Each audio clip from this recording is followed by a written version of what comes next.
Hi guys, so I'm just going to look at this little chapter out of this book here.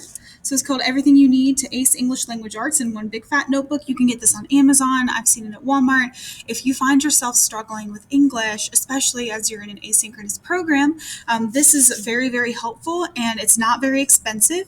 And I'd be glad to see if I can send one to you if you need one because I do have some in my classroom. So we're looking at tone this week with 202. And this is something that's super big because it's something that's going to be really influencing your writing whenever you're writing your big project for this unit, which is an article. So what is tone? So in literature, tone is the way that an author creates an attitude or a mood in a piece of writing. And if you were anything like me as a teenager, you probably heard somebody say, watch your tone.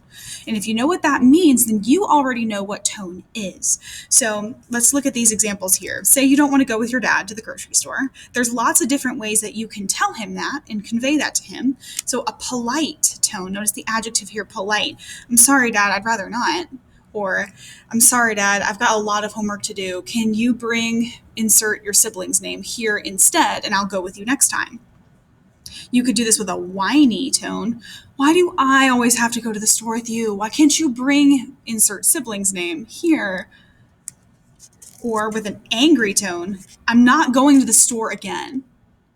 So depending on how you speak, it's not necessarily what you say, it's how you say it. And that portrays in your writing, not just in the way that you talk. So here are some common examples of tone that you'll see through many different types of writing. So you've got optimistic, things that are pretty happy. Maybe something's hurt. Weird, your Valentine's Day, you ever seen a breakup letter or anything like that? Or if you hurt somebody's feelings, compassionate. This is when somebody is like really feeling, emotion towards something. This could be compassionate, like sad, but most of the time compassionate is something that's like they want to evoke some kind of emotion from you. Agitated. So when something's irritating, but you're not quite angry yet. Questioning. Maybe you need clarification on something you don't understand. You've got a questioning tone. Authoritative. Maybe you are the leader in your group and you need to tell each member of like, okay, so I did this over the weekend. Now it is your turn to make sure that this is spell checked and you get to do this. So if you're the leader, think about it that way. Look at the root word authoritative. So when you see that authorate sort of root there, think about it like authority. So speaking with authority. And you've got hopeful. So maybe that this is like a card or you really want something from somebody and you have a hopeful kind of tone. Sometimes you have a nervous tone if you're not sure, if you sound unsteady. So this isn't necessarily a bad thing, especially if you're doing fiction writing and you need somebody, a character to portray as nervous. And this can go on and on. So there are countless tones that an author can use, and the tone can change throughout the story depending on the scene, the drama, the characters, and like things that get revealed. So it doesn't have to be hopeful the entire story. Sometimes it can come out as hurt, or sometimes it can switch to agitated. So feel free to move between all of these in your writing. Now, when you're looking at like an informational piece, most of the time you don't want to come off as nervous or agitated or hurt, but it's completely okay to come off as questioning, authoritative, hopeful, maybe compassionate. You could even come off as optimistic. That's totally fine. You just have to kind of know your audience, know what you're trying to portray. So by understanding the tone of a piece of writing, whether it's something you're reading or something that you're making, you can get a deeper understanding of all the elements in the story. In fact, a writer's purpose for writing may be revealed in the tone.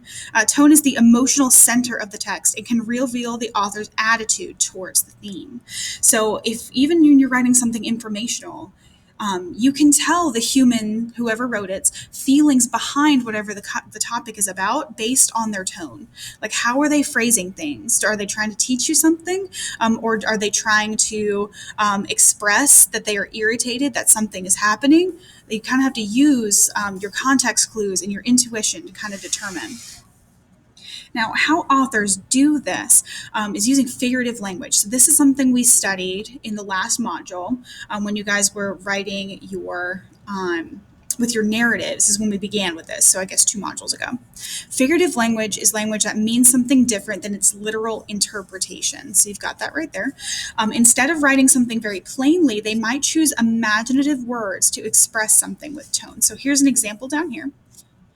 He looked like he just stepped off of a long delayed flight from the end of the world.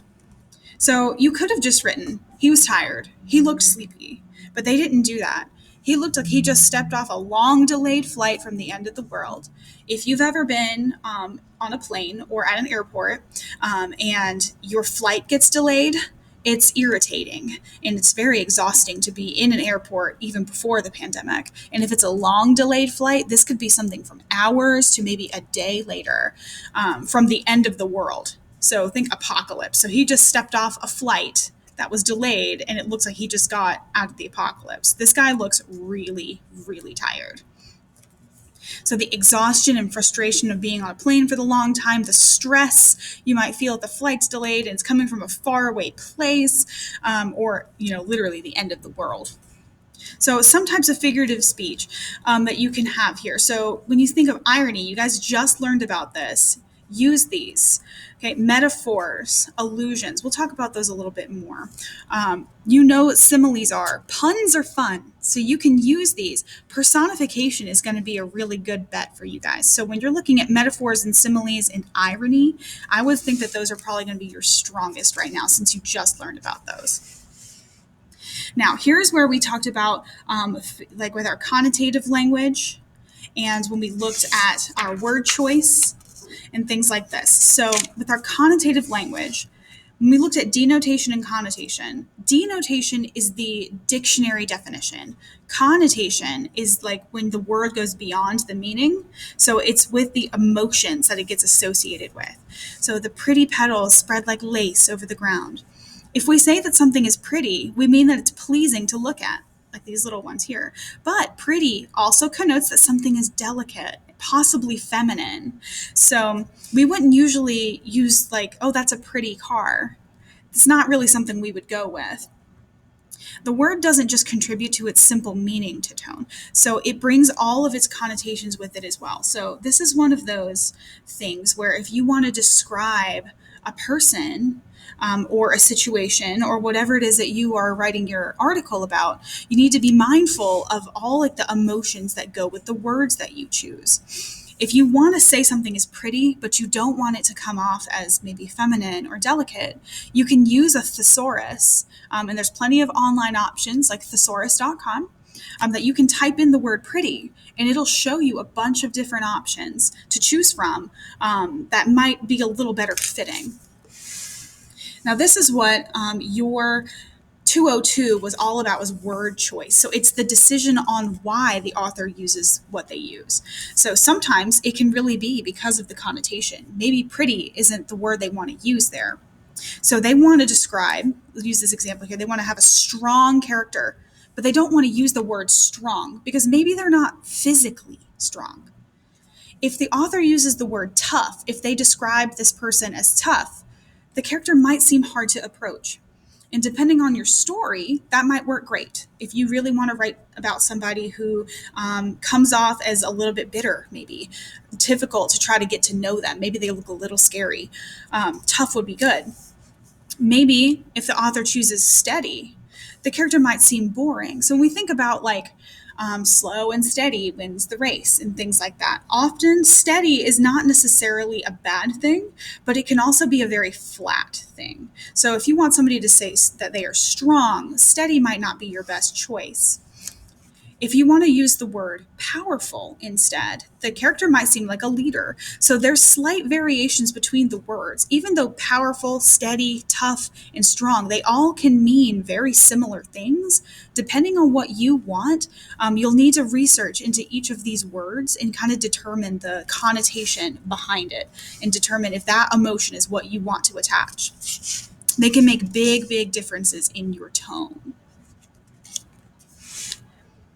Sometimes you'll come across things like the rhyme and repetition. This isn't really something that you'll come across very often when you're doing informational writing, which is what you're going to be doing. Similes and metaphors, this is something that you will come across because comparisons are something that humans like to do, and you'll see them a lot in informational text. So similes and metaphors compare things. They're like a 2-for-1 deal in setting tone. So not only do they give the flavor of the thing that's described, but they also bring in all the feelings associated with it. So you can see this one here. They're using the concept of friendship and deep roots, like a tree with deep roots, as their comparison. So our friendship is like a tree with deep roots. So that's the simile version. If you wanted a metaphor of that, our friendship is a tree with deep roots. So depending on if you use like or as, we'll change it from a simile to a metaphor. If you want to change the tone of something, if you say you're describing something negative, like this situation was like a train wreck, okay? Or this situation is a train wreck. So depending on how you phrase things, it changes the tone. And this one here with the friendship, it's expressing that the long friendship has like the same quality of the trees with deep roots. It's very sturdy, hard to dislodge, even in tough times. So if you're going to be using comparisons, make sure the two things you're comparing, they have the same connotation. So friendship is like a tree with deep roots. They're saying that both of these things are positive. You wouldn't see our friendship is like a train wreck and try to pass it off as positive because it's not. Okay? Allusions, not illusions, allusions are a reference to another work of art or culture. Now, this one you can definitely use with your informational writing, and this is where I wanted to make sure that you kind of knew what it was before you tried to use it. So let's look at this example down here. You're always going to be mentioning something from another work of art or text or culture. He's got a grin like the Cheshire Cat. So if you've seen Alice in Wonderland, you know what the Cheshire Cat looks like. That's his mouth. He's very stripy. And you know his grin, it's very powerful. It sticks around even after the cat's whole body vanishes. So when people say he's got a grin like the Cheshire Cat, they mean it's a memorable grin. Maybe it's a little bit fantastical. Maybe it's a little mysterious. Or maybe it's a little bit frustrating because the Cheshire Cat is a very mysterious kitty. He doesn't... there's not a whole lot revealed about him. So if you know there's something else in pop culture or in any type of culture, really, that you want to bring an allusion to with other examples, then feel free to use that in your writing. It can be very, very powerful. Now here is the visual summary of all the tools that you can use to create tone. So I'm going to zoom in on this real quick. There we go. Okay, so you can let me get my hands out of the way. You can feel free to screenshot this and put this in your notebook or something to help you remember, or you can try to draw it out yourself. So these are some things that you can use to try to build tone in your essays, in your writing, or in this particular article you're going to be writing. And you're going to, in the end, you're going to turn it into an actual visual piece. So figurative language, repetition, metaphors, similes, use your word choice, connotative language. These are big. Okay. Don't worry too much about rhyming things. That's not really super important. Same thing with repetition. I wouldn't worry about that too much. So you can take those out. But the rest of these are absolutely fantastic. So again, I really hope that this kind of helped you out with discussing your tone. Again, this is a book that you can get on Walmart, Amazon. I found it a bunch of different places. It's called Everything You Need to Ace English Language Arts in One Big Fat Notebook. So if you're struggling or you just want an extra tool to help you out while you're doing your work with HCS-V, I would definitely suggest this. I hope you guys have a fantastic day.